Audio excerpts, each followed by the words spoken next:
할렐루야, 반갑습니다. 예, 화나신 건 아니죠? 여러분 만나서 반갑습니다. 제가 퇴계원에서 이제 불이 나게 3부 예배 끝나고 밥을 재빨리 먹고 열심히 달려왔습니다. 오면서 우리 문은수 목사님 오늘 무슨 설교를 하셨나 하고 찾아서 들으면서 왔는데, 야, 이렇게 뜨거운 목사님이 계신가? 이 시대에 참 찾아보기 힘든 목사님이다, 이런 생각을 제가 했습니다. 오늘 찬양하는 찬양팀 너무 훌륭합니다. 이런 세션이 있다는 것도 너무 감사하고, 예배당 보니까 너무 부럽습니다. 이렇게 예쁘게 음향도 너무 좋습니다. 제가 가서 설교해 본 교회 중에 최고입니다. 진짜로 너무 좋아요. 감사해요. 여러분 지금 웃으니까 조금 낫습니다, 얼굴이. 제가 이 얘기를 왜 하는지, 여러분이 여기 옆에서 와서 여러분 얼굴을 보면은 얼마나 무서운지 여러분 아시게 될 거예요. 웃지 않으면 굉장히 무섭습니다. 우리의 웃는 얼굴이, 우리의 미소가 그 전도의 도구가 돼요. 그래서 우리 그리스도인들은 웃는 훈련도 자주 해야 됩니다. 자, 오늘 듣지도 보지도 못한 일이라는 제목으로 말씀을 증거할 텐데요. 제가 PPT를 준비했습니다. 넘어가도록 좀 장치를 바꿔주십시오.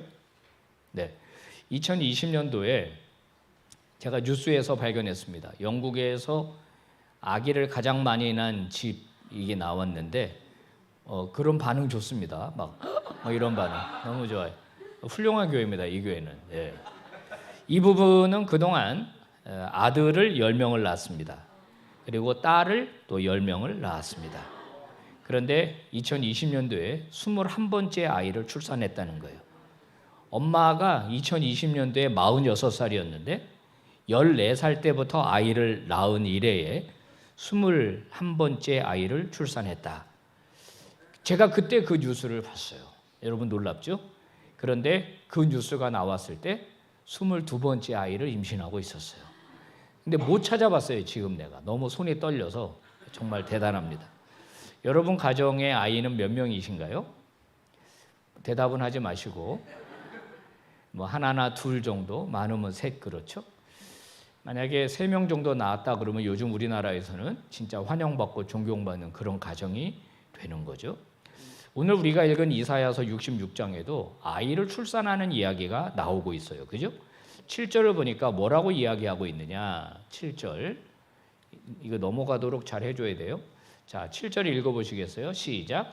시온은 진통을 하기 전에 해산하며 고통을 당하기 전에 남자를 낳았다. 진통도 하기 전에 해산했다. 놀라운 방법이죠. 우리 여기 출산을 해본 여성들은 알지만 진통이라고 하는 것이 얼마나 두렵습니까? 아이를 낳기 전에는 엄청난 고통이 뒤따르는 건데, 진통도 하기 전에 아이를 낳았다 하는 것은 기적적인 방법으로 아이를 낳는다는 거예요. 8절도 보면은 이런 일을 들은 자가 누구며 본 자가 누구냐? 어떻게 나라가 하루아침에 생길 수 있느냐? 어떻게 민족이 순식간에 태어날 수 있겠느냐? 그런데 시온은 진통하는 즉시 아들을 순산했다. 자, 여기서 아이를 낳는 이 엄마 노릇을 하는 사람은 하는 대상은 시온입니다. 시온. 시온은 산 이름이에요. 시온산. 백두산 이런 것처럼 시온산인데, 시온산에는 뭐가 있죠? 예루살렘이 있는 거예요. 그 산 꼭대기에. 그래서 예루살렘은 산악도시입니다. 이 산이 얼마나 높으냐? 700m 정도 돼요. 그래서 예루살렘이라고 하는 도시는 시온산 위에 있는 도시고, 그 시온산이라고 하는 데가 아이를 기적적으로 출산하는데, 그때 출산하는 아이들이 누구냐? 민족이며 나라를 출산한다 하는 것입니다. 갑자기. 그러면 9절을 또 보겠습니다. 같이 한번 읽어볼까요? 시작.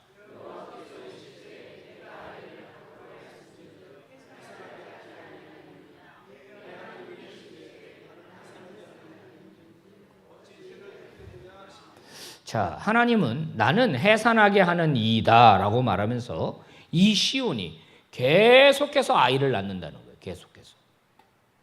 계속해서 민족을 출산하고 나라를 출산하는 일을 계속한다는 것이에요.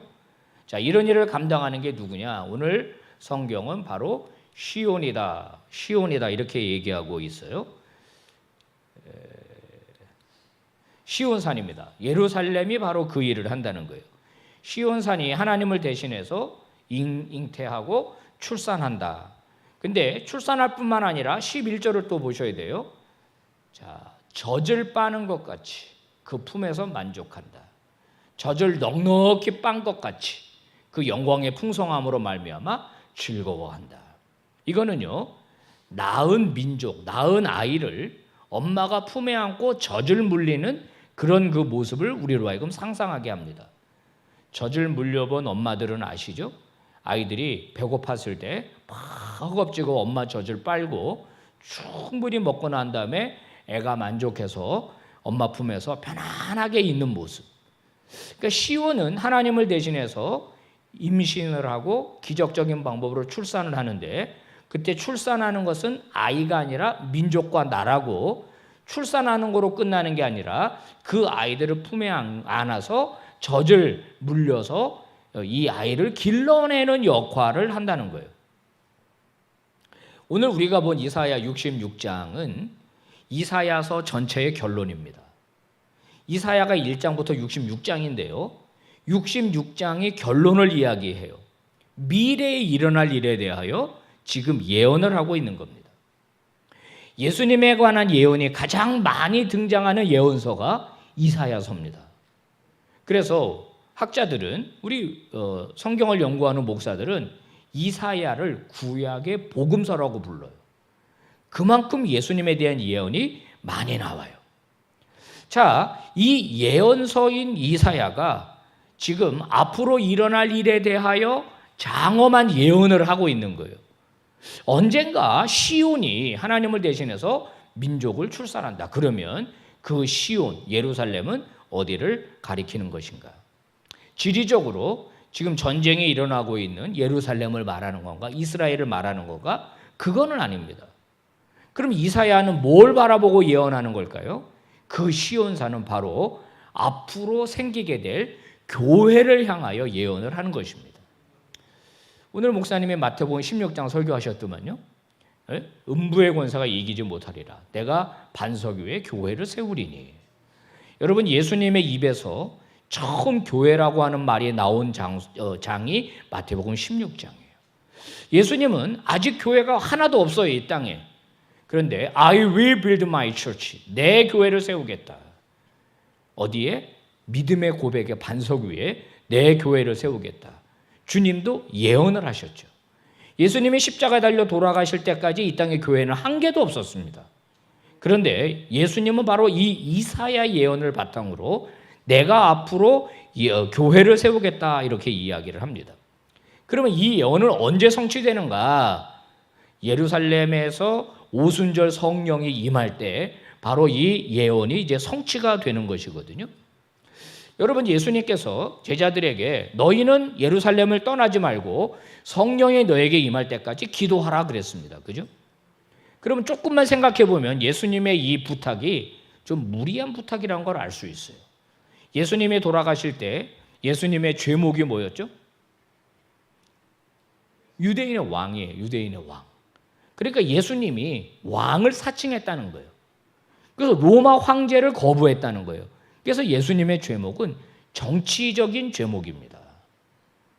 그러면 예수님을 따르던 제자들은 어떻게 되죠? 예수님의 잔당이 되는 거예요.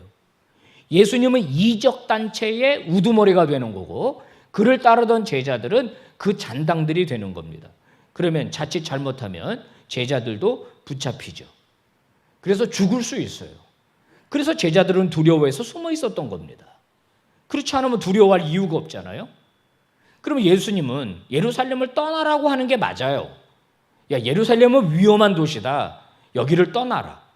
떠나서 일단 숨어 있어라. 그리고 사태가 좀 진정이 되면 그때 다시 모여라. 그게 맞는데 예수님은 예루살렘을 떠나지 말아라 그랬습니다. 이유는 뭐 때문에 그래요? 성령이 오실 것이기 때문에 그래요. 성령이 어디에 와요? 예루살렘에 오는 거예요. 예루살렘에. 시온산에 오는 거예요. 성령이. 그것을 기다려라 이렇게 이야기하는 겁니다. 여러분, 과거에 하나님께서는 시내산에서 이스라엘 백성들을 불러놓고 언약식을 했습니다. 이 언약식은 일종의 결혼식과 같아요.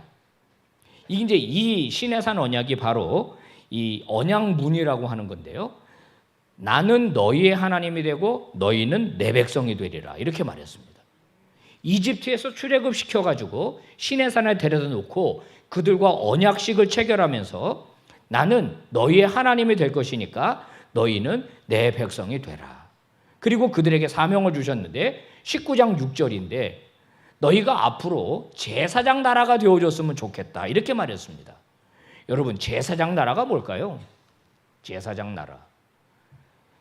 하나님은 이스라엘을 어떻게 쓰고 싶었던 거냐면 제사장처럼 쓰고 싶었던 거예요. 제사장은요 독특한 사명을 감당하죠. 자, 여기에 하나님이 계세요. 여기는 백성들이 있습니다. 그 중간에 매개체 역할을 하는 게 제사장이에요. 제사장은 인간의 죄를 하나님 앞으로 인도하는 중간자 역할을 해요. 그래서 그 사람이 하나님 앞에서 그의 죄 사함을 받게 하는 중간자 역할을 하는 게 제사장이에요. 그죠? 그러면 이스라엘이라고 하는 나라 자체가 다른 민족에 대하여 제사장처럼 쓰임 받는다라는 말은 그들이 하나님 앞으로 돌아올 수 있도록 하는 역할을 하기를 바랬던 거예요. 그게 하나님이 이스라엘을 선택하신 이유고 그들을 불러서 자기 자녀 삼아 주신 이유입니다.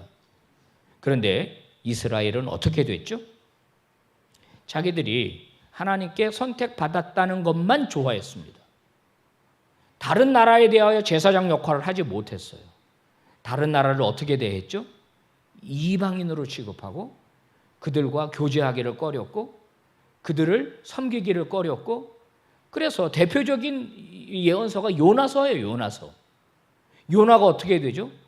아수르가 하나님의 멸망을 받아야 되는데 심판을 받아야 되는데 하나님께 구원받는 것, 하나님께 돌아오는 것을 못마땅하게 여겼어요. 그러니까 하나님이 묻잖아요. 야, 네가 심지도 않고 배양하지도 않은 박농쿨을 네가 이렇게 사랑하고 아끼는데 내가 아수르를 사랑하는 것이 어찌 합당하지 아니하냐. 열방을 향한 하나님의 마음이 잘 나타나 있는 게 요나서고 하나님의 뜻을 오해하고 하나님의 뜻대로 살아내지 못한 이스라엘의 삶의 현주소를 고발하는 게 요나서예요. 내가 너희를 부른 이유는 너희들이 제사장 나라가 되게 하려고 하는 건데 그래서 이사야는 뭐라고 말하냐? 예레미야는 뭐라고 말하냐? 이스라엘이라고 하는 나라가 임신하지 못하는 여성처럼 되어버렸다는 거예요. 시온이 하나님을 대신하여 임신을 하고 민족을 출산해야 되는데 그 일을 이스라엘이 해야 되는데 이스라엘이 그 일을 하지 못하니까 마치 아이를 출산하지 못하는 하나님의 자녀들을 출산하지 못하는 그런 민족처럼 되어버렸습니다. 그러니까 하나님은 더 이상 이스라엘을 붙들고 계실 이유가 없는 거예요. 그래서 하나님은 뭘 생각하셨느냐? 새로운 이스라엘을 하나님이 만들기로 생각을 하신 거예요. 새로운 이스라엘을 내가 만들어야 되겠다. 얘네들은 안 되겠다. 그래서 새로운 언약 공동체를 세우는데요. 그 언약 공동체는 어떻게 태어나느냐? 과거에는 시내산에서 하나님의 자신을 계시해 줌으로써 그 이스라엘이라고 하는 언약 공동체가 태어났다면 새 언약 공동체는 성령을 부어주시면서 새로운 언약 공동체인 새로운 이스라엘을 만들려고 하신 거예요. 그것이 나온 것이 바로 에스겔 36장입니다. 26절, 27절. 새 영을 너희 속에 두고, 새 영은 성령을 말해요. 그러면 너희가 새 마음이 생기게 된다. 너희의 마음 속에 굳은 마음, 완악한 마음이 제거되고 성령이 임하면 부드러운 마음이 될 것이다. 내 신을, 성령을 너희 속에 둘 것이다. 그래서 너희가 내 율례를 행하게 하겠다. 여러분 에스겔 36장은요. 앞으로 생기게 될 성령 공동체, 앞으로 생기게 될 새 이스라엘에 대한 예언의 말씀입니다. 예수님이 죽으시고 돌아가시면서 제자들에게 그 목적으로 내가 성령을 보내주겠다 그런 것이에요. 여러분 성령이 임하신다라는 것을 오해하는 그리스도인들이 오늘날 너무 많은 것 같습니다. 성령이 임하면 방언을 말하게 된다 그랬는데 방언을 말하는 것이 곧 성령이 임하는 것은 아닙니다. 무슨 말이냐? 성령이 임하는 것은 하나님 그분이 오신 거예요. 성령은 에너지가 아닙니다. 성령은 무슨 파워가 아니에요. 우리 질병이나 고치고 뭔가 미래일을 보게 하는 환상이나 보게 하고 그 정도가 아니에요. 성령은 하나님이세요. 하나님의 또 다른 존재 방식이 성령이에요. 그래서 삼위일체라고 하는 거예요. 그러면 성령이 오신 것은 하나님이 오신 거예요. 성령이 오신 것은 예수님이 오신 거예요. 어디에? 우리 마음속에 오신 거예요. 그러면 우리 마음속에 주인 노릇하던 것이 다 떠나가게 되고 예수 그리스도가 우리의 주인이 되어서 우리 가운데서 좌정하게 되시는 겁니다. 성령이 모인 사람들, 그 사람들이 교회를 이룬 것이죠. 하나님의 뜻을 분명하게 알고 이스라엘이 실패했던 새로운 민족을 출산하고 새로운 민족을 하나님 앞에 인도하게 하는 그런 역할을 감당하는 새로운 이스라엘이 하나님에게 필요했고 하나님은 그 일을 감당하기 위해서 성령을 보내주셨는데 그 성령이 각 사람의 마음속에 임재하게 되면 그 사람은 하나님의 뜻을 깨닫게 되고 새로운 이스라엘이 됩니다. 그리고 또 하나 놀라운 일, 하나님은 성령이 오시는 것을 기점으로 성전을 폐기하십니다. 이스라엘 성전을 폐기하세요. 왜 그렇습니까? 성전의 용도가 바뀌었기 때문에 그래요. 예수님이 마가복음 12장에서 예루살렘에 들어가서 성전을 들어가서 채찍을 만들어서 장사치를 쫓아내셨습니다. 그때 뭐라고 말씀하시냐면 내 집은 만민이 기도하는 집인데 너희가 강도의 소굴을 만들었다 그럽니다. 자, 성전은 기능이 뭐냐?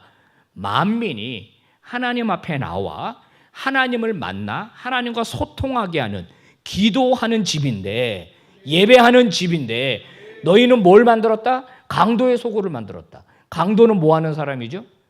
칼을 들이대고 강제로 우리의 물건이나 돈을 빼앗는 것이 강도짓이에요. 그 당시 성전이 그런 역할을 했다는 겁니다.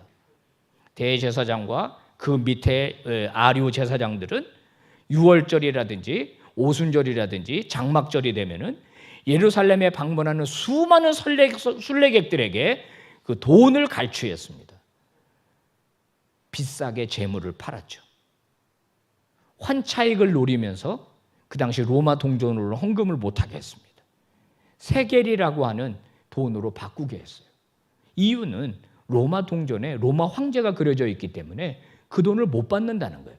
그래서 그 당시 시리아에서 통용됐던 화폐 단위인 세켈로 바꾸어서 헌금학을 하게 했고 그때 높은 환차익을 뗀 거예요. 6월절이 끝나고 나면 제사장들은 모여서 돈을 셌을 겁니다. 이번에 매출이 얼마야? 이번에 우리 얼마나 벌었어? 예수님이 채찍을 가지고 쫓아내니까 제사장들이 쫓아와가지고 예수님께 질문했습니다. 당신 무슨 권위로 이렇게 하는 거요? 그때 예수님이 들려주신 비유 말씀이 있어요. 그게 뭐죠? 악한 포도원 품꾼의 비유입니다. 어떤 주인이 포도원을 가지고 있었는데 그거를 세를 주고 멀리 떠났다. 그래서 포도원에 세를 받으려고 종들을 보냈더니 그 포도원 품꾼들이 세를 내기는커녕 월세를 받으러 온 주인이 보낸 사람들을 때려가지고 쫓아냈다. 그러니까 주인이 얘네들이 아들을 보내면은 제대로 할래나? 그래서 아들을 보냈다는 거예요. 어떻게 반응했다고요? 죽이자. 그리고 포도원을 어떻게 하자? 차지하자. 거기 보면 유산이라는 말이 나와요. 유산. 이거 뭘 의미하는 거냐? 포도원이 하나님의 성전이라는 거예요. 성전. 포도원 품꾼은 그 성전을 맡아 관리하던 제사장들을 말하는 거예요. 그러면 제사장들은 이 포도원의 주인이, 성전의 주인이 하나님이심을 인정했어야 되는 거예요. 그러면 그 하나님의 아들이 왔으면 아들로 인정을 해야 되는데 아들을 죽이는 것으로 자신들이 성전을 차지하게 한 것이에요. 그러면 더 이상 성전은 성전 기능을 할 수가 없게 돼요. 그러니까 하나님은 이제 성전을 폐기하려고 하시는 거예요. 그리고 새로운 성전을 지을 생각을 하시죠. 그 새로운 성전이 바로 교회입니다. 교회. 새로운 이스라엘이 앞으로 생기게 될 텐데 수많은 민족과 수많은 나라가 주님 앞으로 하나님 앞으로 돌아오게 될 텐데 예루살렘 성전은 그 기능을 할 수도 없을 뿐더러 그 많은 하나님의 백성을 수용하기엔 너무 작은 거예요. 그러니까 전 세계 열방에 교회를 세우겠다고 하는 놀라운 계획을 하나님이 세우게 된 것입니다. 이런 하나님의 꿈에 대해서 가장 잘 알고 있었던 사람이 누구냐? 바로 사도 바울입니다. 사도 바울은 이미 그 당시에 예레미야서나 이사야서나 에스겔서를 연구하면서 성령이 오시게 되면 율법의 시대가 끝나는구나. 성령이 오시면 성전의 시대가 끝나는구나. 새로운 이스라엘을 하나님이 만드시려고 하시고 새로운 성전인 교회를 세우려고 하시는구나. 그러면 내가 바로 하나님의 새로운 이스라엘을 만들어내야지. 그러면서 갈라디아서 4장 19절에서 뭐라고 말하느냐? 자기를 여성으로 비유합니다. 바울 신학을 공부하는 분들에게 이 구절은 굉장히 흥미로운 구절입니다. 왜냐하면 유대인 랍비가 성경을 연구하는 사람이 자기를 여성으로 비유한다? 여기서 해산한다 그러면 그 주어는 여자여야 돼요. 그죠?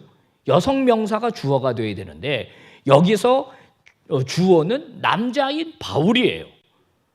그러니까 사실 이런 용례가 없어요. 유대인 문헌 중에. 근데 바울은 자기를 누구로 인식하고 있어요? 아이를 낳는 엄마로 인식하고 있다는 거예요. 임신하고 출산하는 엄마. 그 다음에 또 한 구절을 봅시다. 여기서는 바울이 자기를 누구로 비유하고 있냐? 유모로 비유하고 있어요. 유모. 애를 낳아서 기르는 유모. 이 유모는요, 우리가 아는 그 직업 여성, 아이를 길러내는 그런 여성이 아니고 엄마를 말하는 거야, 엄마를. 그 다음에 또 한 구절을 봅시다. 고린도서 3장 1, 2절. 한번 읽어봐요, 이거. 시작.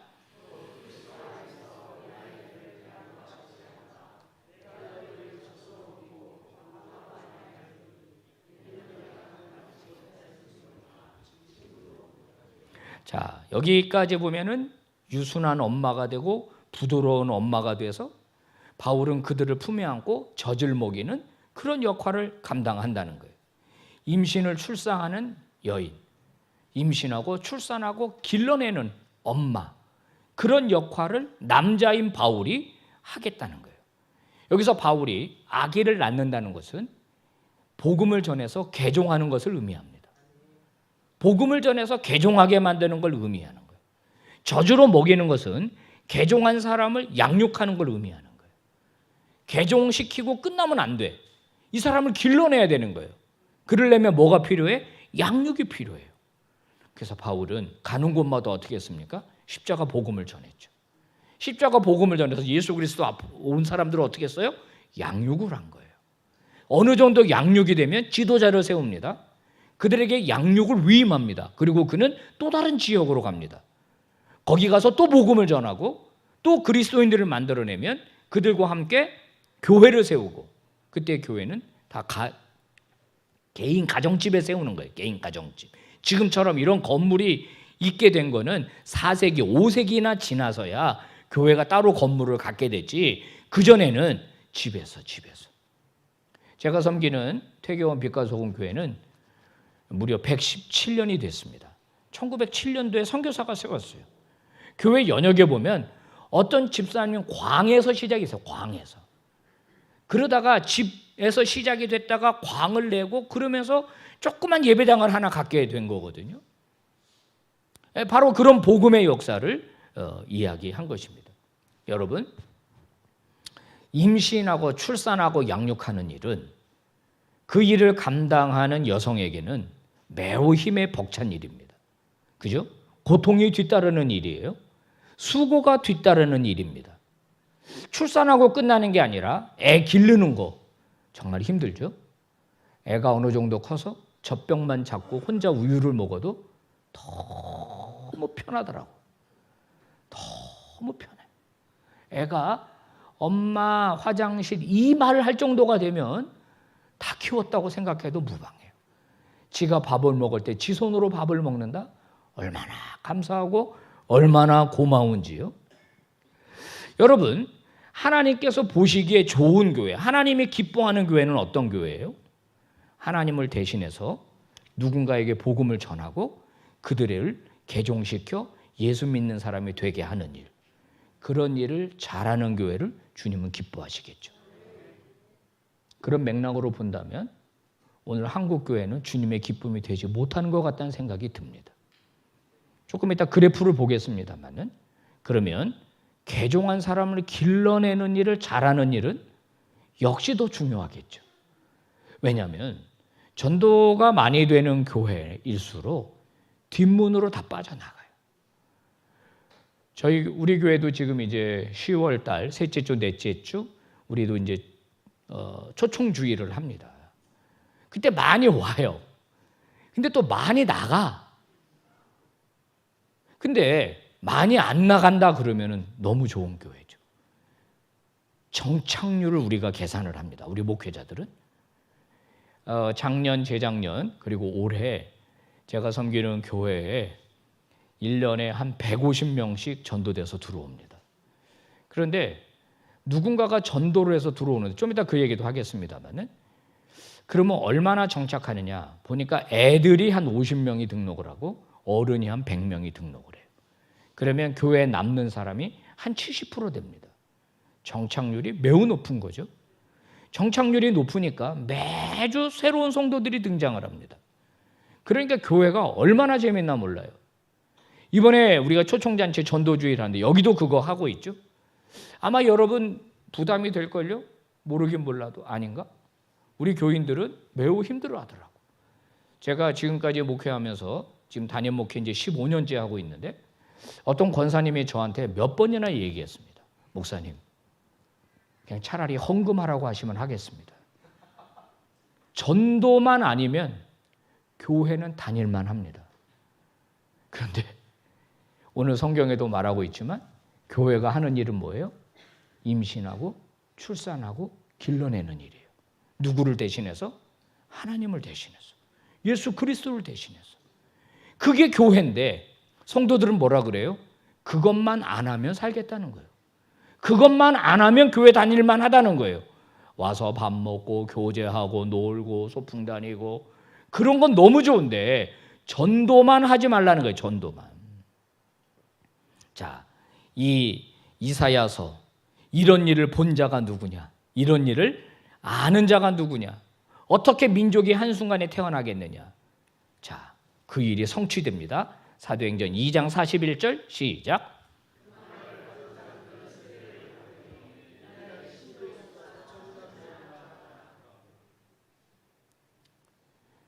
6월절을 맞아서 예루살렘에 왔던 수많은 사람들이 어떤 나라에서 왔는지 사도행전 2장은 말해주고 있습니다.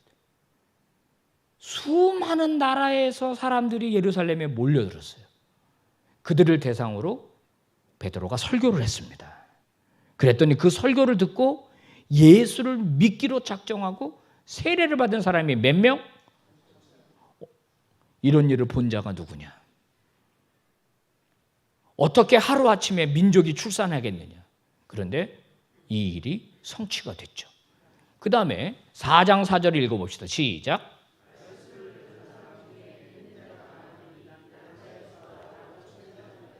이런 일을 본 자가 누구냐? 민족이 출산하고 수많은 사람들이 순식간에 진통도 하기 전에 기적적인 방법으로 하나님 앞으로 돌아오는 새로운 이스라엘이 되었다는 거예요. 이 다음 말씀은 더 보세요. 21장 20절 시작.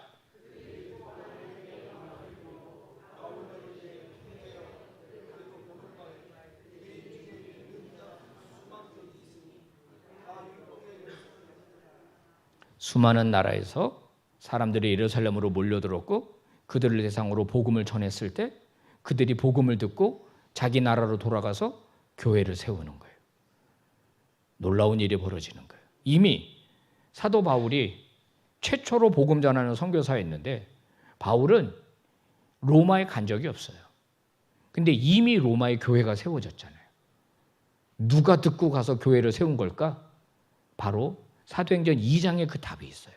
로마에서 온 나그네, 아프리카에서 온 사람, 이탈리아에서 온 사람, 마케도니아에서 온 사람, 터키에서 온 사람, 그리스에서 온 사람, 수많은 지역에서 사람들이 왔는데 그들이 복음을 듣고 세례를 받고 자기 나라로 돌아가서 그 민족을 구원하고 그 나라들의 교회가 생기면서 예수 그리스도를 구주로 고백하는 놀라운 역사가 드디어 교회를 통해서 일어났다는 거예요. 교회를 통해서.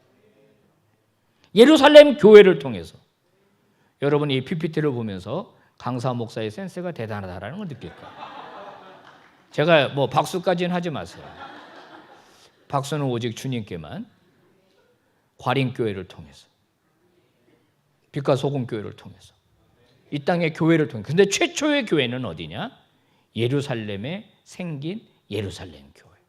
성령이 임하고 최초로 구성된 예루살렘 교회를 통해서 복음이 증거됐고 그 복음으로 인하여 이사야의 예언이 성취가 된 거예요. 이런 일을 본 자가 누구냐? 어떻게 민족이 한순간에 태어나겠느냐? 그러면서 하나님의 이 구원의 계획이 이 땅에 실현이 된 것입니다. 여러분 초대교회 우리가 많이 이야기합니다. 초대교회는 초라한 교회였습니다. 하지만 능력이 있었죠.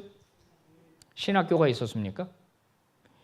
아까 찬양팀 진짜 대단하더라고. 찬양 인도하시는 목사님이에요. 너무 잘하시더라고. 세션도 이런 찬양팀이 있었어요? 없었다고. 이렇게 좋은 예배당이 있었어요? 없었다고. 제자 1대1 제자용 하더만요? 없었다고. 그런데 능력이 있었어요. 그 능력은 뭐죠? 복음 전하는 능력이에요. 다른 게 능력이 아니에요. 우리 개인의 소원 성취가 능력이 아니에요, 여러분. 솔직히 말해서 병 안 나아도 돼. 미안합니다. 어차피 죽을 거야 또. 병 나아도 어차피 또 죽기는. 제가 이런 얘기를 감히 할 수 있는 건 저도 암에 걸려본 사람이고 항암 치료받고 치유받은 사람인데 여러분 저는 그냥 죽어도 괜찮다고 저는 생각해요. 그냥 어차피 하나님께 쓰임받았고 예수 믿고 어차피 떠날 거지만은 난 너무 감사해요. 진짜 능력은 뭐냐? 하나님이 교회를 통하여. 근데 그 교회가 이 건물이 아니고 고린도전서 3장을 보면은 마침 또 우리 오늘 본문이었는데 주일 본문이었는데 너희가 교회다 그러잖아요. 하나님이 너희 안에 계시는지를 알지 못하느냐.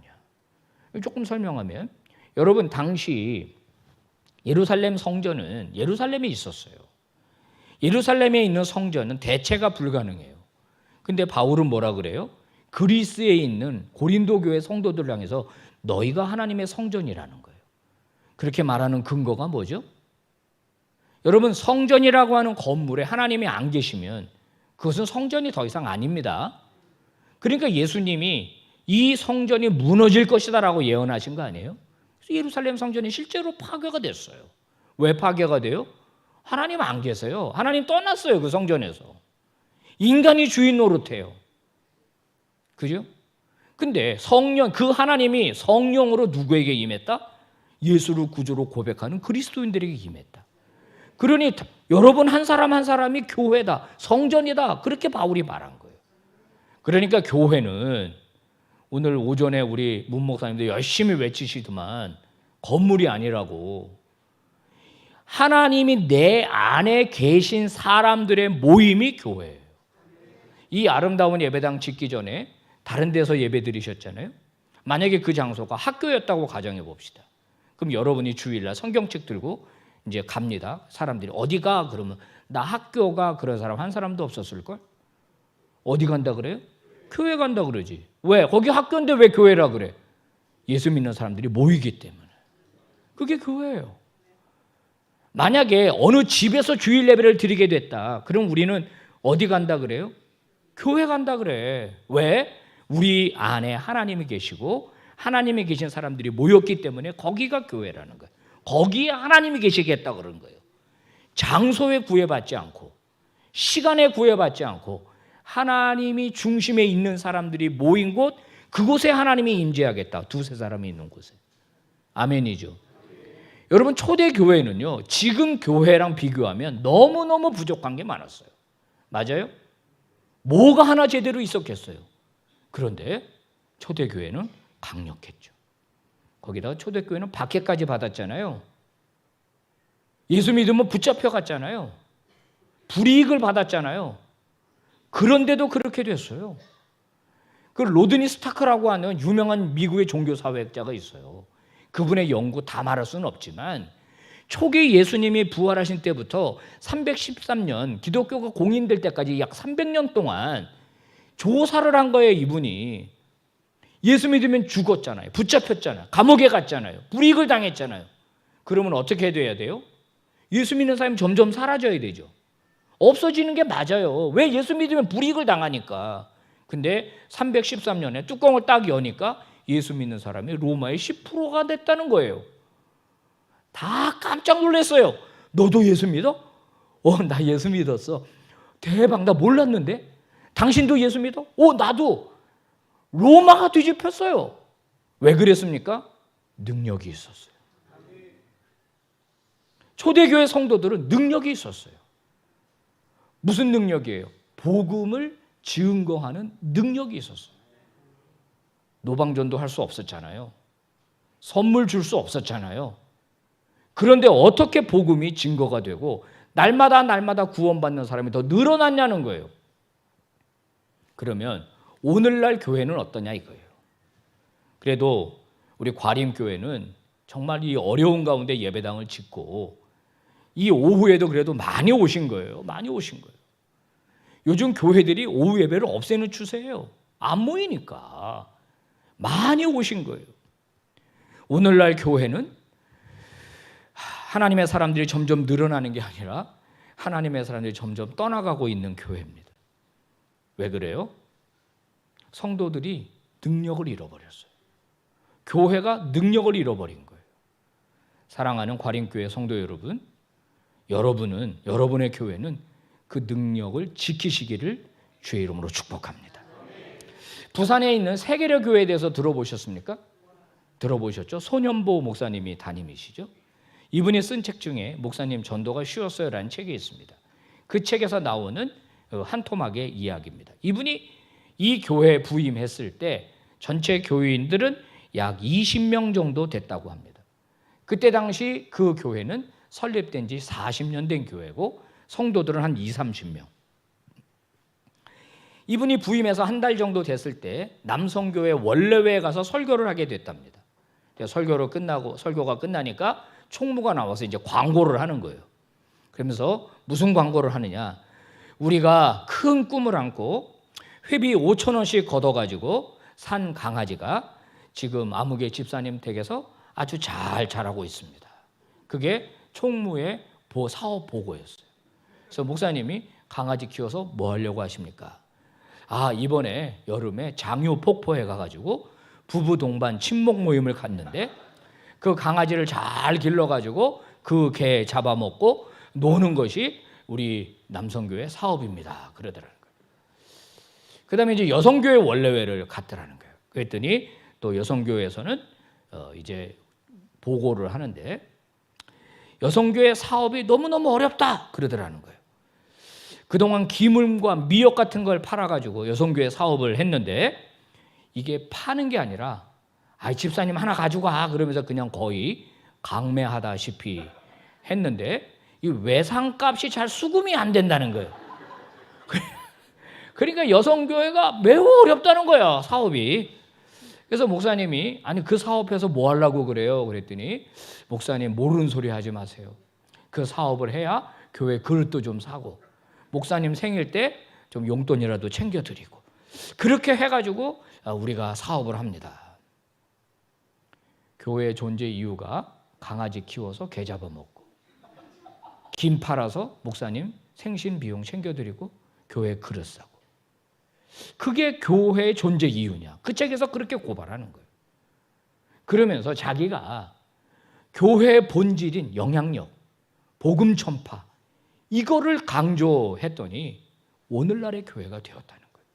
저 교회가 부산 세계려 교회의 교회입니다. 큰 교회가 됐죠. 여러분 오늘날 교회들이 왜 쪼그라듭니까? 전도에 대해서 부담을 느끼고 복음 전하고 영향력을 끼치는 일을 그만두기 때문 아닙니까? 우리는 억지로라도 해야 됩니다. 아멘입니까? 일부러라도 해야 되는 거예요. 자녀 공부시킬 때 공부를 열심히 하고 제대로 하고 스스로 하는 애들은 거의 없을 겁니다. 부모는 공부해라, 공부해라. 한 자라도 더 들여다봐라. 그냥 왜 그렇게 하죠? 때로는 용돈 갖고 협박을 합니다. 그리고 재정을 틀어치고 너 그러면 돈 안 줘? 막 이러죠. 왜 그렇게 합니까? 왜 억지로 그렇게 합니까? 이유가 뭐죠? 억지로라도 하는 것이 누구에게 좋기 때문에? 애에게 좋기 때문에 그러는 거예요. 애에게. 목사님이 앞에서 열심히 전도를 강조하는 이유가 뭐예요? 그렇게 하는 것이 우리의 마땅한 사명이기 때문에 그런 거예요. 공부하는 것이 아이의 마땅한 사명이듯이 복음을 증거하고 영향력 있는 삶을 살아내는 것은 성도의 마땅한 삶입니다. 그것은 그리스도인이면 당연히 같이 가지고 오는 것이지 그거는 빼고 축복만 받겠다? 그거는 빼고 천국만 가겠다? 그것은 잘못된 것이라는 거예요. 성도의 본질이 뭐냐? 땅끝까지 복음 전하라고 하는 거예요. 아멘이에요? 이거가 교회 본질이고 교회가 존재하는 이유예요. 이 본질에서 떠나면 교회는 약화됩니다. 세속화됩니다. 돌처럼 굳어지는 교회가 됩니다. 옛날에 실패했던 이스라엘처럼 더 이상 출산하지 못하는 하나님의 백성을 출산하지 못하는 그런 여성처럼 되어버리고 마는 것입니다. 그럼 전도는 어떻게 할 것인가? 자, 전도는 하나님의 명령이에요. 명령은 반드시 해야 되는 게 명령이에요. 이건 선택사항이 아닙니다. 주님은 너희들이 땅끝 가서 복음을 전하든지 아니면 말든지 해라 이렇게 하지 않으셨어요. 몇 가지 말씀을 보면 마태복음 28장 모든 민족을 제자로 삼으라 그러셨어요. 삼을 수 있으면 가급적 해보든지 이게 아니에요. 명령이에요. 사도행전 1장 8절 땅끝까지 내 증인이 되라 그러셨어요. 명령이에요. 땅끝까지 가라 그래서 땅끝까지. 그 다음에 뭡니까? 마가복음 16장 온 천하에 다니면서 만민에게 복음을 전파하라 그랬어요. 여기 만민입니다. 세계 모든 민족입니다. 자, 그 다음에 이 명령을 받들었던 바울 사도 복음을 땅끝까지 전하는 일을 최선을 다해서 했죠. 그죠? 그가 자기 제자인 디모데에게 명령한 겁니다. 너는 때를 얻든지 못 얻든지 말씀을 전파해라. 내가 예수님의 명령을 받들어서 그렇게 살았던 것처럼 너도 그렇게 살아야 한다. 디모데에게 명령했어요. 뭐라 그럽니까? 때가 이르면은 사람들이 아마 전도 잘 안 받으려고 할 거다. 그래도 너는 고난이 있어도 어떡하라? 전도자의 일을 해라. 이게 사도 바울의 명령이고 권면이었습니다. 맞아요? 자, 그런데 이걸 보십시오. 지난 1년간 코로나를 겪으면서 한국 교회, 즉 한국 교회 성도들을 향한 신뢰도가 32%에서 21% 급감했다는 겁니다. 한국 교회를 못 믿겠다. 한국 성도들을 못 믿겠다는 거예요. 그 다음에 통계를 보면은 자, 개신교인들조차도 개신교를 버렸어요. 예수 믿는 사람조차 예수를 버렸어요. 보시면은 무종교인의 과거 종교 개신교가 66%로 타 종교보다 3배 이상 높게 나타났다는 거예요. 그러니까 종교가 없는 사람한테 물어본 거예요. 당신 혹시 옛날에 종교 가진 적 있습니까? 그랬더니 아, 있습니다. 무슨 종교입니까? 그랬더니 불교도 있었고 카톨릭도 있었고 기독교도 있었는데 기독교를 버린 사람이 66%로 많았다는 거예요. 기독교 교회를 다닌 사람조차도 교회를 버렸어요. 세상 사람이 교회를 신뢰하지 못하는 건 이해를 하겠는데 교회 다니는 사람이 교회를 버렸어. 신앙을 버렸어요. 여러분 어떻게 생각해요? 이 통계를 한번 봅시다. 그러면 앞으로 어떻게 될 거냐? 기독교 인구의 비율이 2012년도에 22.5%입니다. 2022년에 15%예요. 그러면 2032년이 되면 10%가 될 텐데 2032년 이대로만 간다 그러면 500만 명. 저 500만 명 안에 한 200만이나 100만은 이단입니다. 앞으로 이렇게 된다는 거예요. 교회가, 성도가 자기의 본질을 다하지 않는 거예요. 그러면 한국 교회가 왜 이렇게 됐는가? 여러분 여기 파란색 있죠? 파란색. 파란색이 신뢰한다예요. 기독교를 신뢰한다. 2008년도에 18.4%에서 신뢰하지 않는다를 보시면 알아요. 신뢰하지 않는다. 48%, 33% 하다가 48%, 48%, 2017년도에는 51%, 그 다음에 2020년에는 64%, 2022년에는 75%. 점점 시간이 지나면서 한국 교회를 신뢰하지 않는다는 거예요. 그리스도인들을 신뢰하지 않는다는 게 점점 저렇게 많아지고 있어요. 그러니까 전도가 어렵죠. 복음 전하려고 그러면 어려운 거예요. 안 듣는 거예요. 자, 그 다음 통계를 보겠습니다. 왜 그런가? 2023년 기윤실 자료입니다. 기독교인들은 말과 행동이 달라. 여러분, 이게 남 얘기가 아니라 우리 얘기라고. 여러분은 어때요? 교회 비리, 부정부패 장난 아니더만. 교회가 왜 이렇게 비리가 많아? 그리고 니네는 너무 타종교에 대해서 배타적이야. 그리고 전도가 너무 강압적이야. 전도는 너무 강압적으로 한다는 거예요. 또 볼게요. 조금 더 제 주장을 들어보세요. 당신 전도 받은 적 있습니까? 라고 물었어. 전도 받은 적이 있습니다. 어느 종교가 당신에게 전도를 했나요? 81%가 기독교에서 전도를 받아왔어요.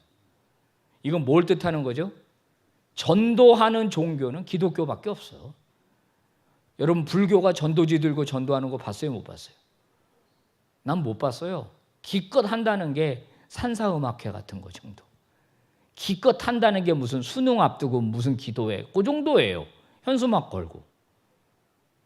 그래, 전도는 기독교가 제일 많이 하는데 그때 느낌을 물어봤어요. 그랬더니 부정적이다가 84%예요. 자, 전도가 전도를 막는 꼴이야. 전도가 전도를 안 되게 하는 거예요. 이게 지금 81%가 기독교에 대해서 복음을 들었고 전도를 받았는데 그때 너무너무 부정적이었다는 거예요. 이거 하나 더 보실래요? 2012년도 통계예요. 5호선, 6호선. 난 정말 지하철에서 없어져야 할 1순위가 전도예요. 술 취한 사람보다 더 혐오스러운 게 전도예요. 우리는 명령이기 때문에 해요. 우리는 주님이 그렇게 하라고 했기 때문에 해요. 근데 이거를 할 때마다 사람들은 싫어해. 이거를 할 때마다 부정적으로 생각해. 없어지면 좋겠다고 생각해. 너무 강압적이니까 싫다는 거야. 여러분, 그러면 어떻게 하죠, 우리? 하지 마. 안 할 수는 없잖아요. 그럼 어떻게 해야 되는 거예요? 자, 전도를 열심히 한 제가 속한 예장통합, 여러분이 속한 기감이죠. 주요 교단의 통계입니다. 아까도 말했지만은 이제는 100만 아래로 내려가요. 500만 아래로 내려가. 1000만 그리스도인 그랬는데 반토막 나게 생겼어요. 아니, 왜 이렇게 됐죠? 복음을 그렇게 열심히 전하는데, 전도를 그렇게 많이 하는데, 하나님의 꿈이라고 그러고 우리의 사명이라고 그러고 열심히 했는데 왜 그래프가 이렇게 되는 거예요? 자, 여러분에게 질문합니다. 전도가 잘못된 걸까요? 전도의 방법이 잘못된 걸까요? 저는 방법이 잘못됐다고 보는 겁니다. 그래서 제가 여러분들에게 지금 강조하려고 하는 것이 새로운 전도 방법인데, 기존의 전도를 어느 전도를 경험했습니까? 그랬더니 대부분 사람들이 경험한 전도는 길거리 전도입니다. 자, 여기서 이제 오해하지는 말아요. 길거리 전도 하지 말자는 뜻이 아닙니다. 주보 전단지를 주로 받았다는 거예요. 혹시 여기 전도대 있습니까? 예, 있죠. 여기 전도대 있죠. 실망하지 마세요. 그건 계속 해야 됩니다. 불신자들이 경험한 이게 다야. 그러면 기존의 전도는 전달자 중심이었다는 거예요. 성경에도 있어요. 듣든지 아니 듣든지 너희들은 복음을 전하라. 그러니까 우리는 전하기만 하면 되는 거야. 그래서 막 전했어. 이건 우리 중심이야. 우리 중심. 그리고 우리는 돌아와서 어떻게 생각하죠? 아, 아버지 주께서 명령한 사명을 다 감당했나이다. 행복해하는 거예요. 이게 기존의 전도 방법이야. 그러면 우리가 새롭게 추구해보자 하는 것은 수용자 중심입니다. 전도를 받는 사람의 입장이 한번 돼보자는 거예요. 전도를 받는 사람의 입장에서 한번 해보자는 거예요. 전도를 조금 생각을 바꿔보는 거예요. 자, 이 그림을 한번, 자, 이 말씀을 한번 보세요. 이게 바로 예수님의 구원 방법인데 그는 하나님과 본체셨다는 거예요. 하나님과 동등한 분이었는데 그걸 자기는 포기했다는 겁니다. 그래서 어떻게 됐습니까? 자기를 비웠고 그리고 종의 형체를 가졌고 사람들처럼 됐다는 거예요. 하나님이신 분이 사람이 되셨다. 유진 피터슨은 뭐라고 말해요? 하나님이 시골 얼뜨기가 되셨다. 어린아이 한 공간에 있을 수밖에 없고 춥고 덥고 배고프고 슬프고 괴롭고 그렇게 되시지 않아도 되는 분이 그렇게 되셨다. 예수님은 하늘 보좌에 앉으셔서 야 니들이 올라와 일로 올라와 이렇게 하지 않고 복음을 전해 주시기 위해 생명을 전해 주시기 위해 스스로 인간이 되셔서 인간의 모습으로 내려가셨다는 거예요. 예수님의 방법은 수용자 중심이에요. 이해돼요? 여러분 너무 잘 따라와서 지금 나는 너무 흥분이 돼요. 지금 이렇게 잘 듣고 말이에요. 아까 한 명 졸았는데 그 사람 깼어요. 지금 할렐루야야 깼어. 정말 대단하세요. 졸다가 깨는 사람 또 처음 봐. 자, 이게요 누구 책이냐면은 여기 보면 톰 레이너라고 되어 있습니다. 이분이 누구냐면 미국의 종교사회학자인데 유명한 분입니다. 이분이 구트 그레이시라고 하는 그 유명한 경영학 서적이 있는데 이제 한국에서 책을 낼 때 제목을 저렇게 붙였어요. 여기 안에 나오는 내용입니다. 자, 톰 레이너는 미국 통계이기는 합니다만은 불신자는 다 같은 불신자가 아니다라고 주장을 해요. 불신자를 5단계로 나눌 수 있다는 거예요. 여러분이 앞으로 전도를 하기 위해서 만나는 사람은 저 5단계 어디 중에 하나입니다. 뭐 보시다시피 U1은 unchurched person이라는 약자인데 그러니까 불신자라는 뜻이죠. unchurched person 이렇게 얘기했어요. 기독교에 대해서 그래도 긍정적인 사람이 한 11%는 되더라. 미국 통계예요. 근데 우리나라는 아직 이 통계가 없어요. 이런 사람이 있잖아요. 나 교회 다니는데 혹시 나랑 한번 교회 안 갈래? 그러면 진짜 나 언젠간 가고 싶었는데 이렇게 말하는 사람 있잖아요. 실제로 우리 교회 등록한 사람들을 조사해 보니까 그런 사람들이 많이 왔어요. 있기는 있어. 근데 누군지는 몰라. 있기는 있어 이런 사람. 그리고 기독교 얘기하면 따라오진 않지만 기독교는 좋은 데 아니야? 그래도 좋은 말씀 해주는 데 아니야? 이렇게 긍정적으로 생각하는 사람이 27%. 그 다음엔 이도저도 아니야. 이 사람은 긍정적이지도 않고 부정적이지도 않고 그런 중립적이 36%. 기독교 말하지 마. 기독교 이거 이중인격자들 그런 사람들이 21%. 절이 안 가. 소금 뿌리고 막 이런 사람 욕하고 다시는 나한테 예수에게 꺼내게만. 우리는 그냥 끝나는 거야 우리 관계. 5%. 여러분에게 질문. 저 U1을 만나려면 어떻게 해야 될까요? 다시 질문. 여러분들이 만나는 전도 대상자는 여러분 이렇게 파악하고 있나요? 그러면 또 질문. 어떻게 하면 U5가 U4가 되게 할 수 있을까요? 어떻게 하면 U2가 U1이 되게 할 수 있을까요? 어떻게 하면 U1이 다음 달에 우리 교회 등록할 수 있을까요? 어떻게 하면 될까요? 저는 정답이 성경 말씀에 있다고 봅니다. 예수님이 이렇게 말씀하셨죠. 너희는 세상의 빛이라. 너희 빛을 사람 앞에 비추게 하여 그들로 너의 착한 행실을 보고 하나님 아버지께 영광을 돌리게 하라. 그래서 저는 착한 전도를 이야기하는 겁니다. 착한 전도. 그러면 나쁜 전도가 있는 거냐? 그건 아닌데 이름을 그렇게 붙여보는 거예요. 과거에는 메시지만 강조했어요. 예수는 하나님의 아들이고 우리의 구세주다. 그분을 믿으면 당신의 죄는 사함을 받고 당신은 천국에 갑니다. 메시지 중심이었어요. 맞아요? 오늘날은 메시지보다 전달자를 더 중요하게 생각해. 메신저를 더 중요하게 생각한다고. 우리나라 속담에 네 말은 콩으로 메주를 써도 못 믿겠어. 그럼 여기서 또 질문. 권사님이세요? 예? 메주는 뭘로 쓰는 거예요? 콩 맞죠? 근데 왜 못 믿겠다 그래요? 그 사람이 한 말은 참이잖아. 콩으로 메주를 쓰는 거는 사실이고 참이잖아요. 근데 왜 그 사람 말은 못 믿겠다는 거예요? 그 사람 인격이 그런 사람이니까. 맨날 거짓말해. 10,000원만 빌려줘 그러고 안 갚아. 솔직히 그 10,000원 달라기도 뭐해. 근데 나는 늘 기억해. 그 사람이 잊어먹었는지 모르지만 10,000원.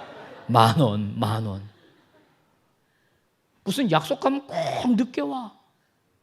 그리고 만나면 꼭 남 욕해. 이런 사람이 있잖아요. 못 믿겠어 이 사람은. 근데 그 사람 입에서 예수 믿자고 해. 당신이 나한테 천만금을 얘기해도 난 당신 말은 안 들어. 그러니까 새로운 전도는 뭐냐? 전도하는 사람의 인격과 삶이 빠지면 안 된다는 거예요. 이제는. 예수 천당 불신지옥만 듣고 교회 오는 시대는 끝났어요. 아직도 그 일을 해. 아직도. 제가 이제 지방 집회를 자주 다니는데 KTX를 타기 위해서 우리 동네에서 이제 딱 지하철 타고 가면은 아직도 빨간 띠야. 예수 천당 불신지옥. 그거 누가 한 줄 아세요? 최건능 목사님이 한 거예요. 언제? 1900년도에. 몇 년 지났어? 130년이야. 130년 전에 그분이 예수천당 불신지옥 가지고 복음 전했는데 그때는 먹혔어요. 지금은요. 아우, 저 사람 왜 이렇게 떠들어대? 안 듣는 거예요. 김선일 교수라고 지금 웨스트민스터 전임 교수입니다. 이분은 훌러에서 전도학으로 박사학위를 받고 한국에 들어오신 분인데 저랑도 개인적으로는 잘 아는 분입니다. 이분이 2015년도에 발제를 했어요. 흥미로운 발제입니다. 10년 이내에 세례를 받은 사람 267명을 조사를 했습니다. 그래서 물어봤습니다. 당신이 세례받게 된 계기가 어떻게 됐습니까? 그랬더니 아는 사람의 권유. 아는 사람.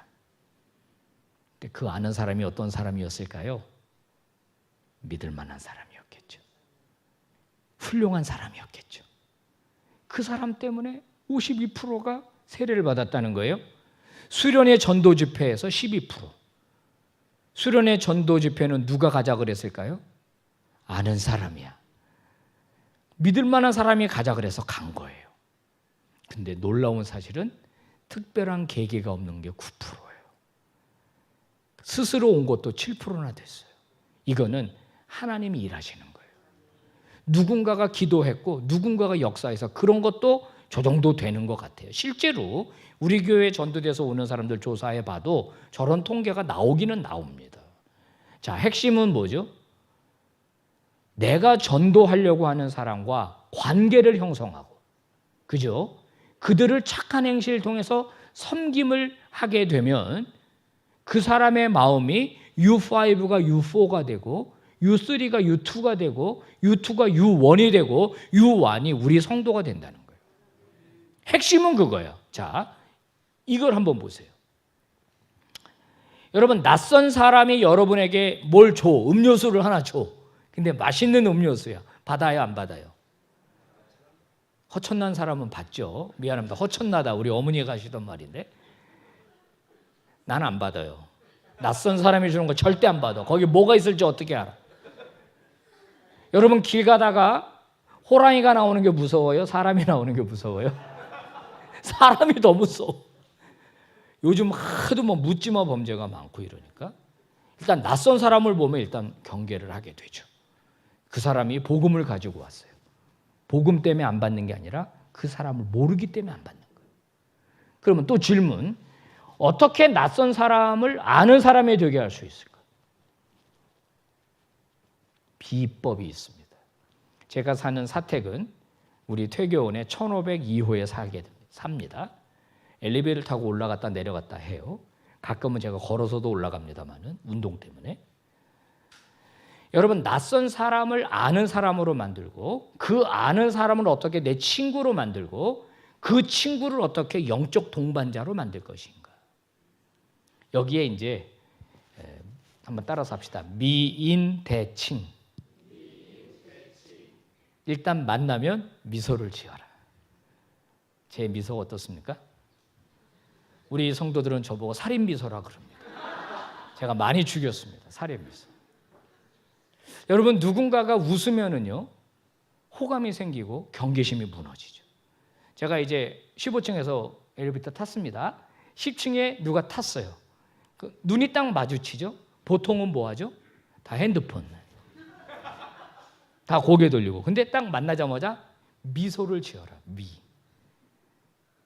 얼굴이 이빨을 보여줘야 돼. 이빨. 미소는 이빨을 보여야 돼. 아까 얘기했잖아요. 그래서 여러분 모습이 무섭다고. 근데 활짝 웃었어요. 그러면 그분이 속으로 씨 왜 나보고 웃지? 이렇게 생각한다고. 그러면서 왜 웃지? 그런데 우는 얼굴에는 침을 안 뱉어. 그 다음에 미 다음에 뭐라고요? 인사를 하는 거예요. 안녕하세요. 이렇게 인사를 하는 거예요. 그러면 그분이 깜짝 놀라면서 네, 안녕하세요. 이렇게 나옵니다. 인사를 안 받지는 않아요. 그 다음에 뭐예요? 대화를 시도하는 거예요. 안녕하세요. 저 15층 2호에 삽니다. 10층에 사시나 봐요. 네, 10층에 살아요. 그러시구나. 반가워요. 이렇게 인사했어요. 그 다음에 뭐예요? 권사님 똑똑하신데 그걸 기억하고 있어요. 치매 안 걸리겠어요. 칭찬을 알아요. 오늘 스카프 너무 예쁘신데요? 어디 가시나 봐요. 근데 1층에 땡 하고 내렸어. 좋은 하루 되세요. 이렇게 인사를 했어요. 그분이 가면서 그럽니다. 별 싱거운 사람 다 보겠네. 15층에 사는 사람이 왜 나한테 인사를 해? 스카프가 예쁘다고? 그렇지. 내 안목은 역시. 이러면서 이제 가는 거야. 며칠 뒤에 또 만났어. 어떻게 알아? 그렇지. 미소를 지어야지. 활짝 웃으면서 안녕하세요. 그 다음에 뭐 하라? 인사. 안녕하세요. 웃으면서 인사를 해. 그 다음에 대화를 시도해요. 지난번에 만났는데 기억하세요? 15층. 예. 이렇게 되는 거예요. 세 번째 만났어요. 나는 또 아름다운 미소를 날리면서 인사를 하고 대화를 시도했어요. 끝에는 꼭 좋은 하루 되세요. 칭찬을 곁들여야 돼.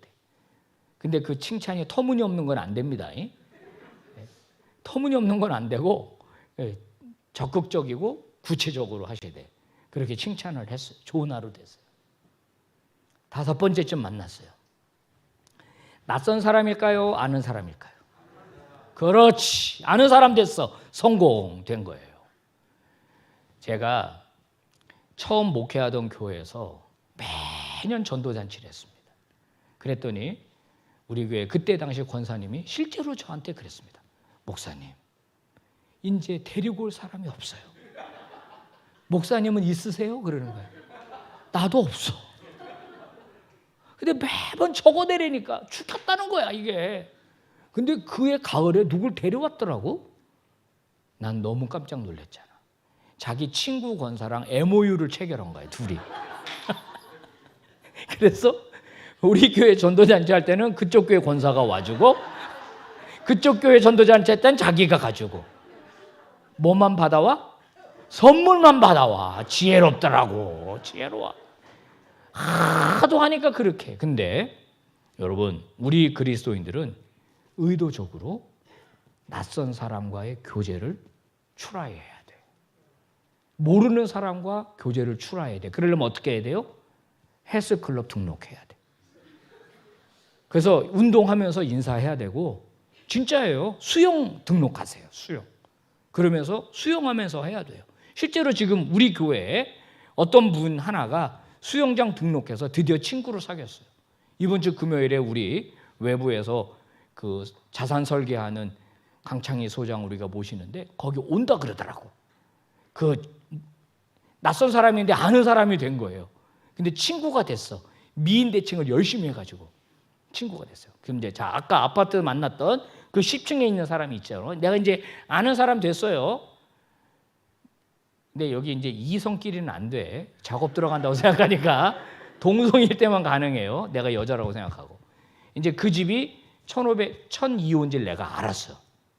그러면 이제 그 집 벨을 누릅니다. 띵동 띵동. 누구세요? 아, 안녕하세요. 1502호 엘리베이터에서 만났던 누구누구 엄마예요. 그쪽에서 어머, 웬일이세요? 그래. 아니, 한번 내가 잡채를 했는데 이게 맛있을래나 모르겠어요. 그래서 가져와 봤는데 좀 잡숴보세요. 이렇게 선물을 줬어요. 아니, 뭐 이런 걸 다, 아유, 이런 거 안 가져오셔도 되는데, 이렇게 되죠. 그런 식으로 한두 번 더 그 집에 선물을 가지고 가는 거예요. 그러면 어떻게 해야 되죠?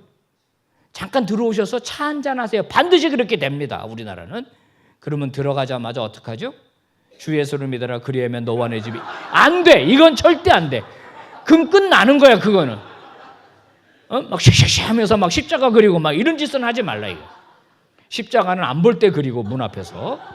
들어가자마자 주 예수를 믿어라. 그리하면 너와 내 집 구원을 씩씩. 그러면 그 여자는 놀라 자빠집니다. 일단 들어가면 빨리 스캔을 해야 돼. 달마도가 있는지 없는지 빨리. 가족 사진을 봐야 돼. 이 집 가족 구성원이 어떻게 되는지. 그리고서 빨리 머릿속으로 이 사람은 U4일까 U3일까 대화를 통해서 과거에 기독교인들에게 사기를 당했거나 기독교인들에게 상처를 받았거나 그런 분들은 굉장히 적대적입니다. 근데 거기서 인사를 하면서 내가 교회 다닌다는 건 말해도 돼. 나는 교회 다녀요. 아무교회 집사고 아무교회 권사예요. 내가 당신 위해서 기도할게요. 교회 나오란 말은 아직 하지 마. 아직 하면 안 돼. 하지 마세요. 그리고 그분과 좋은 관계를 계속 유지하세요. 낯선 사람이 뭐가 됐죠? 친구가 됐어요. 그러면 이제 그 사람 인생이 어떤 일인지 모르지만 흔들릴 때가 와요. 대충 통계적으로 보면 3년 이내에 반드시 옵니다. 남편이 바람을 피든지 경제적으로 어려워지든지 애가 말썽을 부리든지. 왜요? 모든 인생에 프로브럼이 있어요. 프로브럼 없는 인생이 없어. 시어머니랑 관계가 안 좋든지 임신이 안 되든지 뭔가 반드시 있어. 그러면 내가 신실한 집사고 신실한 권사고 그 사람과 친구가 되고 헤어질 때마다 너를 위해서 기도할게, 당신을 위해서 기도할게. 하지만 교회 나오라는 말은 하지 말라고 아직. 근데 그 사람이 힘든 일을 만나면 반드시 인간은 뭐라도 잡는다? 이 교회는 수준이 뭐 딱딱 나 그냥 딱딱 맞아. 딱딱 맞아요. 지푸라기라도 잡는다고. 지푸라기라도. 그러면 자기야 나 고민이 있는데 그때 마음속으로 주님 기회를 주십시오. 바로 이때를 위함이 아니냐. 무슨 일인데? 그러면서 들어주는 거죠. 들어줄 때 여러분 어떻게 들어라? 반응적 경청이라 그러죠. 아이고 저런. 아이고 그랬구나. 아이고 힘들겠다. 이래야 되지. 잠깐만 나는 너보다 더 큰 일을 만난 적이 있는데 그거는 일도 아니야. 난 이런 사람 정말 미치겠어. 교인 중에. 아니 누구 막 울면서 얘기하는데 그거는 또 아픔도 아니래. 막 그러면서 자기가 더 아팠던 얘기를 막 해. 정말 이건 크리스찬으로서 정말 수준 이하야. 에? 누가 밥 사주는데 가가지고 나는 여기보다 더 맛있는 데 아는데 아이씨 그냥 바로 단무지로 그냥 그 뭐든지 맛있게 먹어야지. 거기서 또 나는 더 식당 좋은 데 안다고 막 이건 절대 안 된다. 그러면 이제 드디어 그 사람이 내 손을 붙잡고 교회에 올 때가 생깁니다.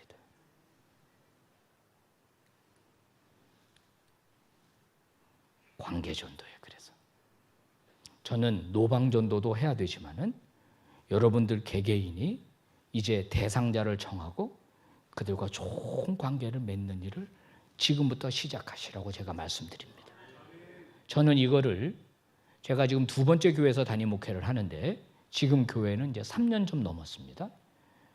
제가 처음 담임 목회했던 교회에서 이 관계전도를 계속했습니다.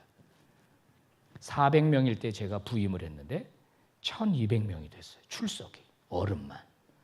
성도들이 지속적으로 오는 거예요. 물론 관계전도도 있고 여러 가지가 복합적이긴 하지만 지금 우리 교회도 계속해서 새가족들이 오고 있습니다. 지난주까지 89명이 등록했어요. 뭐 적으면 좋고 많으면 많은 건데 어쨌든 계속 있다는 거예요. 자, 이 영상을 한번 보겠습니다.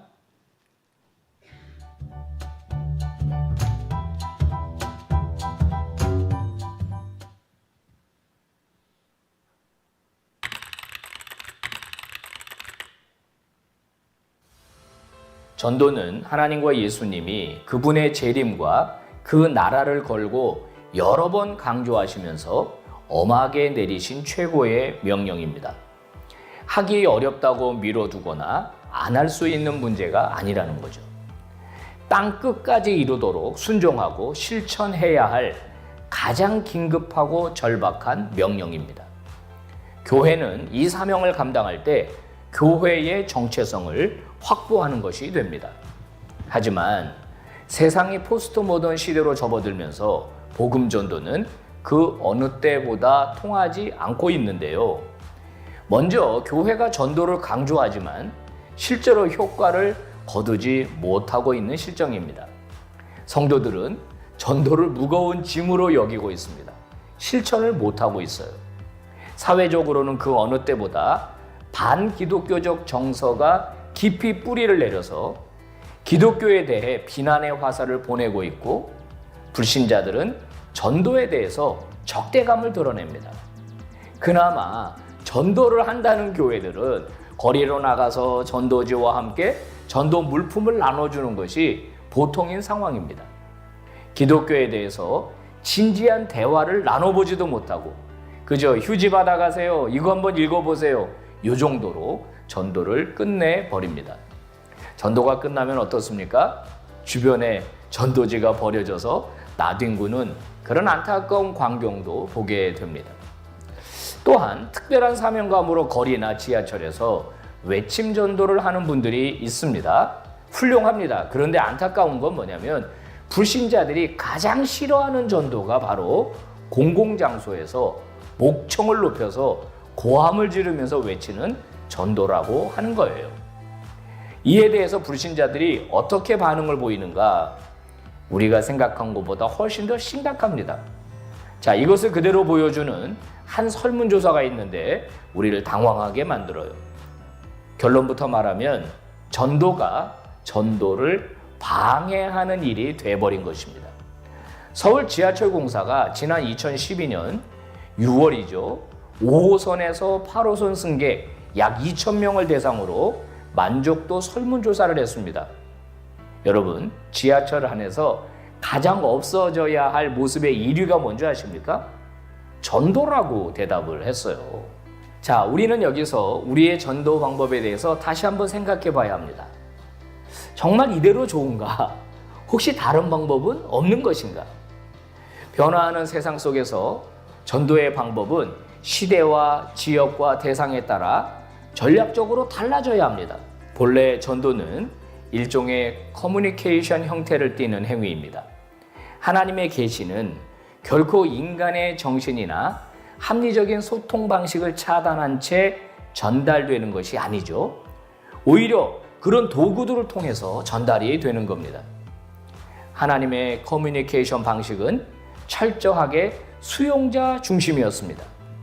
그분은 인간들을 자신의 입장으로 끌어들이지 않으시고 오히려 인간에게 가장 익숙한 환경 속으로 자신을 내던지셨습니다. 그게 바로 하나님께서 가지고 계신 전략이기도 했습니다. 빌립보서 2장 6절에서 8절 말씀, 바로 그 전략이 잘 나타나고 있지 않습니까? 그는 하나님의 본체시지만 하늘을 버리고 인간의 몸을 가지고 이 땅에 태어났다. 여러분, 요즘 경제계에 착한 마케팅이 번지고 있습니다. 개발, 산업 발전에 역점을 두었던 과거에는 생산자가 사회의 주체로서 기능을 했습니다. 하지만 오늘날 산업 구조가 훨씬 더 발전되고 고도화된 상황 속에서는 소비자에게 더 큰 주도권이 있지 않습니까? 무슨 말이냐? 불신자의 관점에서 전도를 다시 생각해 보자는 것입니다. 과거에는 단순히 들려지는 메시지를 중요하게 생각했습니다. 메시지가 참이라고 하는 것을 증명하면 됐거든요. 그런데 오늘날 어떻습니까? 메시지를 전달하는 사람의 인격, 그분의 삶이 더 중요하게 평가가 됩니다. 예수님께서 산상수훈을 시작하시면서 마태복음 5장 16절이죠. 이같이 너의 빛이 사람 앞에 비추게 하여 그들로 너의 착한 행실을 보고 하늘에 계신 너희 아버지께 영광을 돌리게 하라. 빛을 비춘다는 것을 착한 행실로 말씀하셨어요.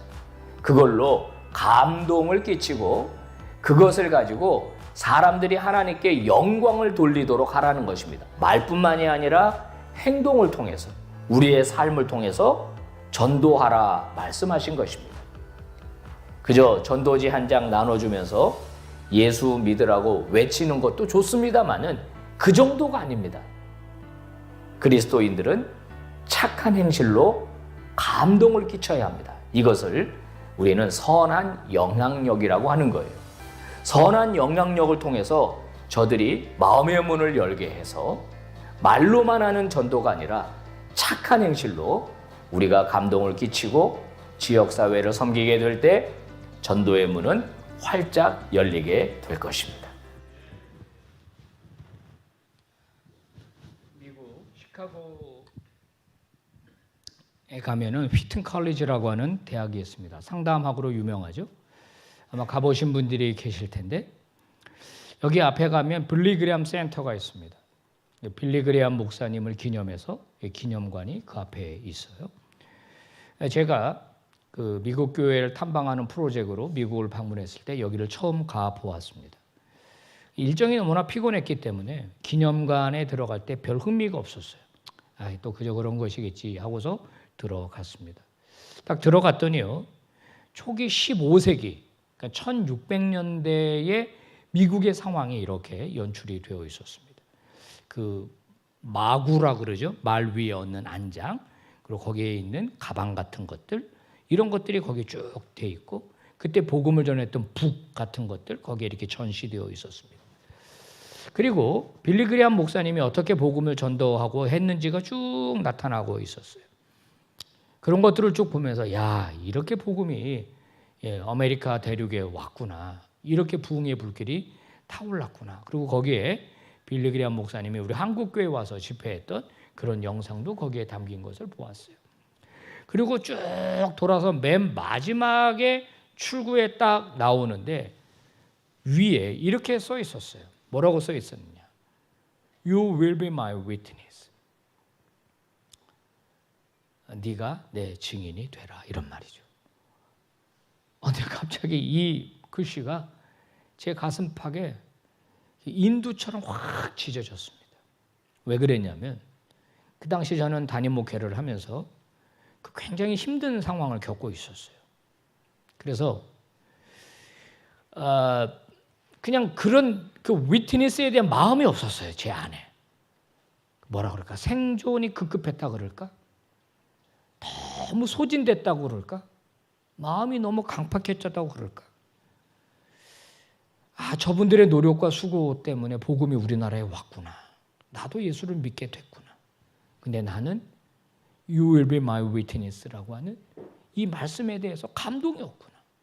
그때 성령께서 제 마음을 얼마나 사로잡았는지 몰라요. 눈물이 막 쏟아지기 시작했습니다. 제가 고개를 돌려서 많이 울었습니다. 같이 갔던 목사님이 나보고 왜 그러냐고 해서 아니라고 계속 눈물이 났습니다. 제가 지금도 그때 얘기를 하면 가슴이 먹먹합니다. 그때 제가 하나님께 이렇게 약속했어요. 하나님, 제가 한국으로 돌아가면 다시 뛰겠습니다. 다시 불을 붙이겠습니다. 다시 우리 성도들과 함께 주님의 증인이 되겠습니다. 이렇게 다짐하고 돌아왔던 기억이 있습니다. 여러분, 복음의 역사는 절대로 저절로 되지 않습니다. 오늘 이 교회가 저절로 되지 않았을걸요? 누군가의 희생, 누군가의 헌신, 누군가의 헌금, 그것으로 오늘 과림교회가 이렇게 된 거라고 저는 압니다. 우리 교회도 117년의 역사 그냥 된 게 아니라는 걸 너무 저는 잘 압니다. 복음이 처음 정해지고 21세기 동안 주님은 증인들을 사용하셨어요. 복음은 예루살렘의 울타리를 넘어갔습니다. 그리고 어느 민족, 어느 국가에게 전달이 되었고 그때마다 누군가는 희생됐고 누군가는 죽었고 누군가는 헌신했습니다. 그 대가로 오늘 복음을 우리는 받을 수 있게 된 것입니다. 그렇다면 이제 우리 차례라고 하는 것이에요. 이대로 망할 거냐? 이대로 주저앉을 거냐? 이대로 문 닫을 거냐? 이대로 그냥 사라질 거냐? 저는 여러분 앞에서 여러분의 영적 야성이 회복되기를 주의 이름으로 축복합니다. 영적 야성이 사라진 그리스도인들은 어디에도 쓸모없습니다. 변종 그리스도인입니다. 그리스도인은 반드시 야성과 접합이 되도록 되어 있어요. 여러분, 독수리는요, 발이 있습니다. 다리가 있어요. 독수리의 본성이 무엇입니까? 다리가 있으니까 껑충껑충 이 땅을 뛰어다니는 것이 독수리의 야성입니까? 아니죠. 독수리의 야성은 뭐죠? 창공을 나는 거예요. 높이 나는 겁니다. 이 야성을 잃어버린 독수리는 울타리에 갇히게 됩니다.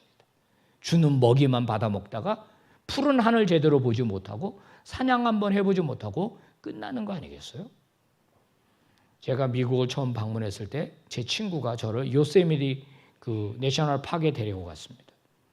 저랑 같이 야영을 했습니다. 그때 산을 쭉 타고 올라가는데 이런 안내 문구가 있었어요. 곰에게 먹이를 주지 마세요. 이유는 곰이 야성을 잃어버린다는 거예요. 그러면 결국 죽고 만다는 거예요. 생명을 잃어버리고 만다는 거예요. 곰이 사냥할 야성을 잃어버리면 그냥 가축으로 전락해서 죽어버리고 만다는 거예요. 저는 그리스도인도 똑같다고 생각합니다. 여러분, 해마다 처리할 일이 많습니다. 저도 우리 교회에 처리할 일이 산적입니다.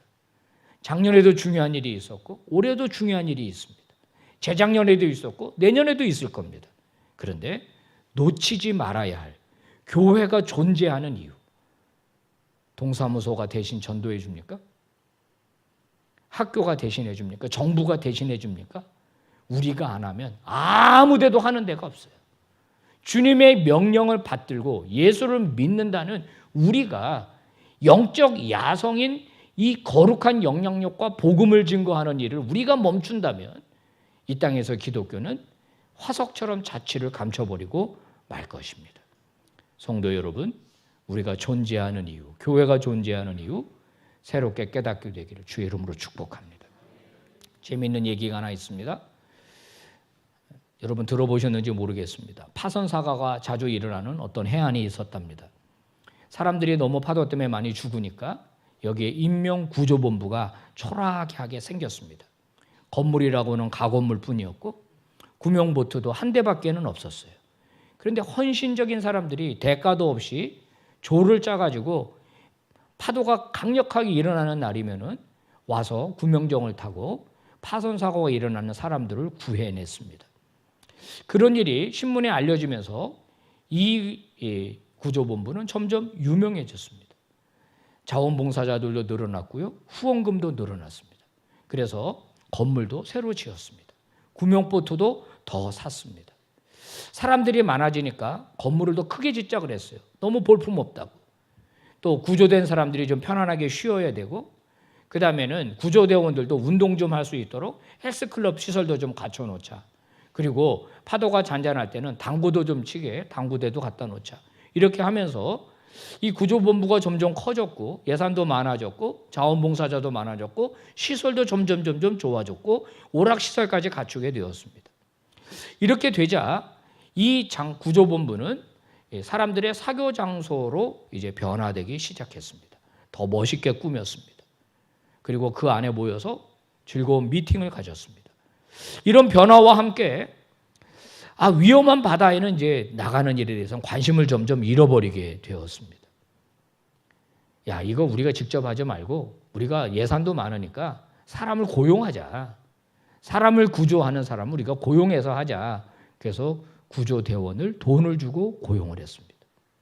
시간이 지나니까 더 이상 즐겁지 않았습니다. 그래서 여기는 주민들의 사교 클럽으로 되었습니다. 그랬더니 어떤 사람들이 아니라고, 우리는 원래 그렇게 시작하지 않았다고, 우리의 본질은 사람을 구원하는 일이라고, 사람을 구하는 구조본부가 원래 우리 일이었다고 그렇게 주장을 했습니다.